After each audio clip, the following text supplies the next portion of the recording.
plus sur Palaiseau, tellement elle a fait de choses. Donc Art Sport Entraide qui nous a permis d'avoir cette salle que je connais bien, parce que il se trouve que j'en suis la vice-présidente.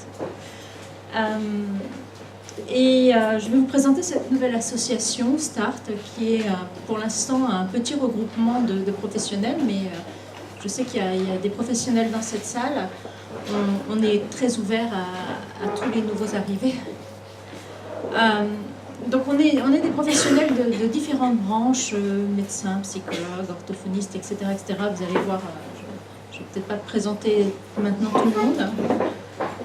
Et à un moment donné, on a décidé d'essayer de travailler un petit peu plus ensemble, de se connaître, de savoir comment travaillent les autres, s'auto-former entre nous, se présenter des sujets de façon à être capable d'avoir une prise en charge beaucoup plus cohérente de nos patients, d'éviter les morcellements de prise en charge et puis aussi d'améliorer notre savoir et d'avoir le plaisir aussi de connaître d'autres personnes et de travailler avec des gens sympathiques. Dans cette optique, on avait décidé aussi d'informer le public sur les atteintes méconnues et mal prises en charge en France, il faut le dire pour certaines.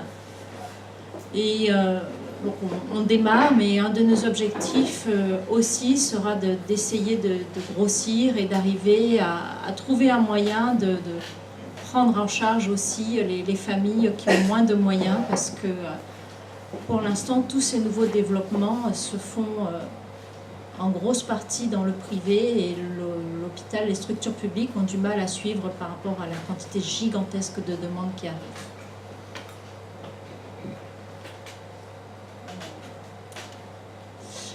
Qu'est-ce que ça veut dire faire attention ou ne pas faire attention? Je suis sûre que quand je pose cette question, quasiment chaque personne dans la salle va avoir une réponse différente, va avoir sa réponse. Qu'est-ce que c'est que faire attention?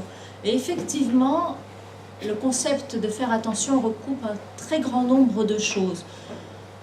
Après, l'accumulation de ces choses et certains déficits neurologiques vont en faire une pathologie à part dont on va parler, mais le fait d'avoir des problèmes attentionnels n'est pas forcément relié à un déficit neurologique. Donc nous avons fait le choix de vous présenter l'ensemble des choses qui peuvent conduire à ce qu'un enfant ait des difficultés à faire attention, à se concentrer, à travailler. Donc on vous précisera à chaque fois si nous parlons de l'ensemble des phénomènes ou si nous parlons du cas spécifique du trouble déficitaire de l'attention avec ou sans hyperactivité, qui dans ce cas-là est une atteinte physiologique. Alors qu'est-ce que c'est faire attention? Qu'est-ce qui rentre en jeu? Moi j'ai l'impression que le micro il crachote un peu. Il faut tenir à peu près comme ça. Oui? Comme ça, c'est... Là c'est mieux? Oui. Alors, l'inattention, qu'est-ce que ça regroupe? Quelles sont les choses qui peuvent conduire à des problèmes d'attention? Alors déjà, quand on essaye d'évaluer ce qui peut se passer dans la vie d'un enfant, il est très important de se rendre compte, est-ce que ces problèmes d'attention se situent dans différents contextes ou est-ce qu'ils sont isolés à un endroit spécifique de sa vie? Parfois, c'est seulement à l'école, parfois c'est seulement à la maison et parfois c'est partout. Et là, c'est plus inquiétant. La première grande raison pour laquelle un enfant peut avoir du mal à se concentrer, c'est qu'il ne va pas bien, c'est qu'il y a quelque chose qui se passe, il a des soucis, il est anxieux, parfois même il peut faire une dépression, il peut avoir d'autres problèmes psychologiques ou psychiatriques.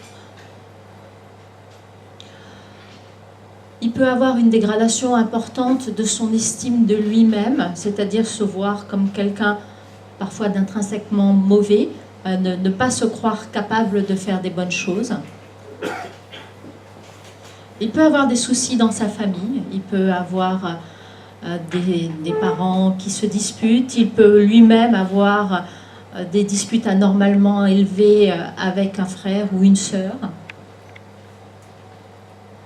Et enfin, mais heureusement c'est plus rare, eh ben, il peut y avoir des cas de maltraitance ou de harcèlement. L'autre grand domaine de choses que l'on regarde quand un enfant a des problèmes d'attention, c'est eh ben, quels sont ses rythmes, qu'est-ce qui se passe au niveau de son environnement.